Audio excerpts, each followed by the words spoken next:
French touch. Et nous sommes de retour sur le plateau de We Are en excellente compagnie puisque Xavier Romaté, directeur général de l'Institut français de la mode, ainsi que Marc-François Mignot-Mahon, président de Galileo Global Education, nous ont rejoints pour parler éducation. Évidemment, bonjour messieurs, merci beaucoup d'être avec moi, je suis ravie de vous recevoir. On a eu de belles écoles ce matin sur ce plateau, on a aussi eu l'école des arts décoratifs, on aime parler enseignement, transmission, créativité.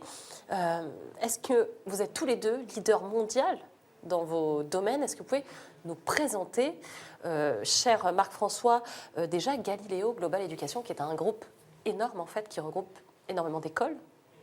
Oui, on a une cinquantaine d'écoles, 60 écoles de par le monde, écoles universités, hein, parce qu'il y a beaucoup d'universités. Bien sûr, oui. Ça représente environ 200 000 étudiants sur une quinzaine de pays dans 4 continents, avec cette particularité que j'évoquais tout à l'heure sur la grande scène, d'avoir mis les arts, la création, l'innovation, la culture au centre de notre stratégie d'enseignement. Et je crois que c'est ce brassage, ce que je disais tout à l'heure, ce brassage justement du technicien avec le créatif, de l'ingénieur avec le dessinateur. De tous les corps de métier. De tous les corps de métier qui créent véritablement l'innovation et qui permet l'innovation. C'est ce que font tous les GAFA, si vous regardez bien, viennent des cafétérias, des campus US où l'ingénieur comprend le compte d'exploitation, le designer fait des études avec le tech. Et c'est comme ça qu'il crée ces convergences que naissent tout ça. Xavier Romaté, l'IFM, on se disait tout à l'heure avec un de vos professeurs, c'est incroyable qu'il n'y ait pas eu plus tôt une école comme l'IFM dans un pays où la mode est si omniprésente. Oui, c'est vrai que c'est aujourd'hui le rôle de l'IFM. C'est particulier. La France et Paris est la capitale de la mode.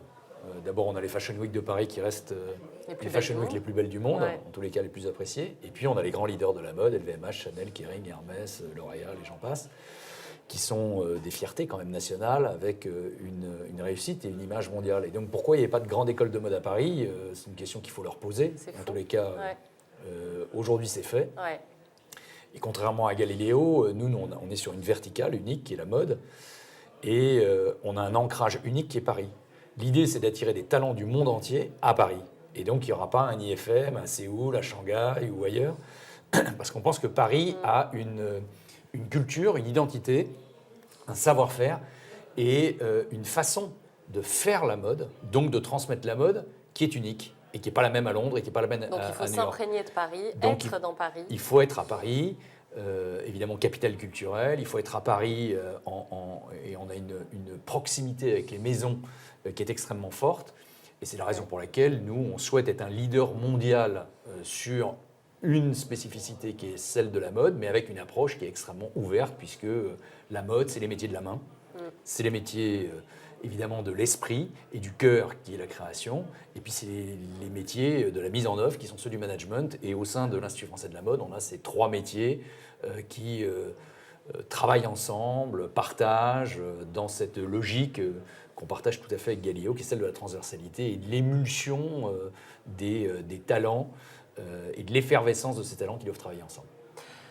Comment aujourd'hui, en 2021, on forme, question pour tous les deux d'ailleurs, on forme les futurs acteurs de demain à la créativité? Est-ce que déjà, question assez paradoxale, mais est-ce que la créativité s'enseigne?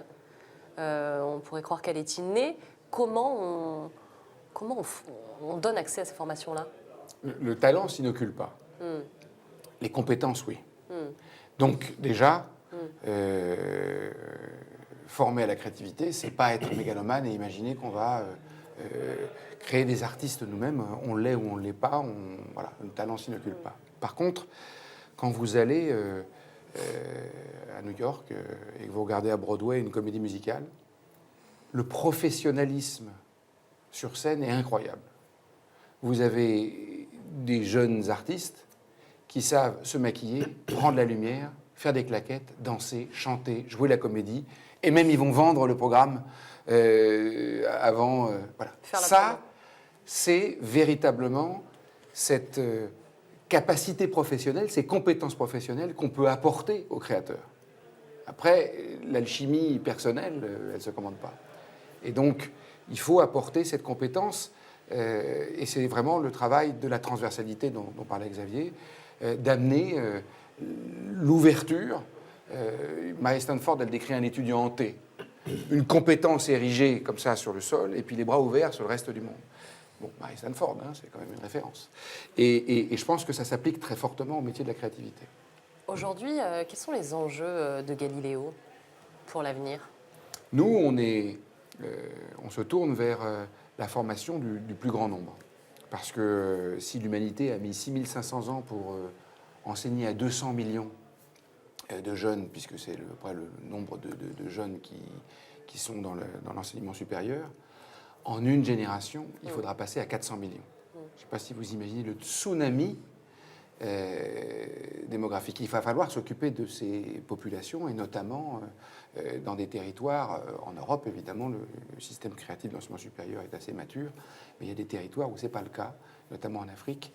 Et nous, on a vocation à, dans cette toujours transversalité, dans ce professionnalisme, dans la conduite à l'emploi, qui est notre obsession, la volonté d'aller chercher le plus grand nombre de jeunes pour les amener à un emploi par l'enseignement supérieur.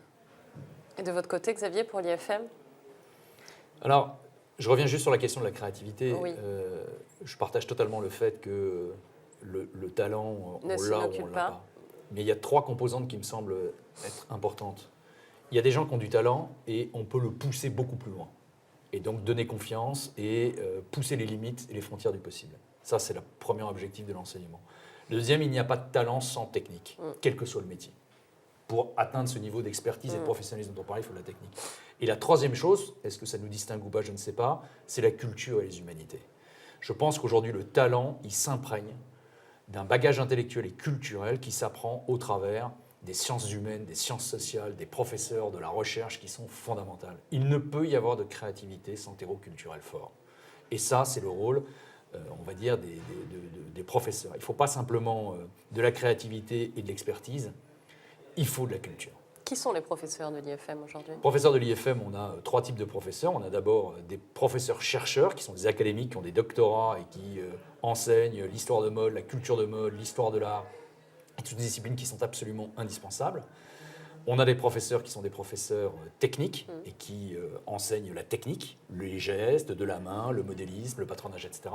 Et ensuite, on a à peu près 200 professionnels, intervenants professionnels qui viennent des maisons et qui enseignent les expertises. Et je crois que c'est le cumul et l'association des 3 qui donne peut-être une originalité et en tous les cas qui offre un terreau d'expression des talents quels qu'ils soient pour les pousser au bout. Alors après ça, pour répondre à votre question de notre ambition, c'est vraiment de faire de l'Institut français de la mode la grande école de mode de référence mondiale basée à Paris. Easy. En tous les cas, c'est pas impossible. On a ce qu'il faut. On a tous les atouts. Bon. Tous les deux, vous êtes en interaction permanente avec les industries créatives. De quelle façon ce partenariat se fait avec les écoles de Galiléo? Alors, nous on se définit comme une espèce de tiers de confiance. C'est assez différent de l'éducation traditionnelle. Le tiers de confiance entre les jeunes et leurs familles et les entreprises. Notre boulot, c'est d'amener les jeunes à l'emploi et d'intégrer de ce fait les contraintes, les cahiers des charges de l'entreprise dans l'éducation, dans nos programmes. Donc vraiment, l'employabilité, elle est critique, et donc le rapport avec les entreprises, il est permanent. On fait même des classes dédiées. On va travailler ensemble à constituer des nouveaux programmes qui sont ceux que les entreprises demandent. Notre travail, et là je rejoins Xavier, c'est aussi le savoir-devenir. Donc il y a ce socle républicain, on ne phrase pas pareil, mais ce socle républicain de savoir-devenir, de parler de culture, qui permet pas simplement l'adéquationnisme.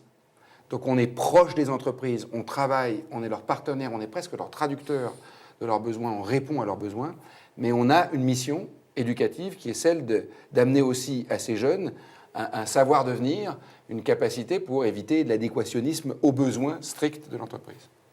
C'est la même chose pour l'IFM? Oui, c'est la même chose. On a un rapport aux entreprises qui est évidemment très proche, puisque l'Institut français de la mode a été créé par l'ensemble des acteurs de l'économie du luxe. LVMH, Chanel, Kering, Hermès, Richemont, Lanvin et les autres.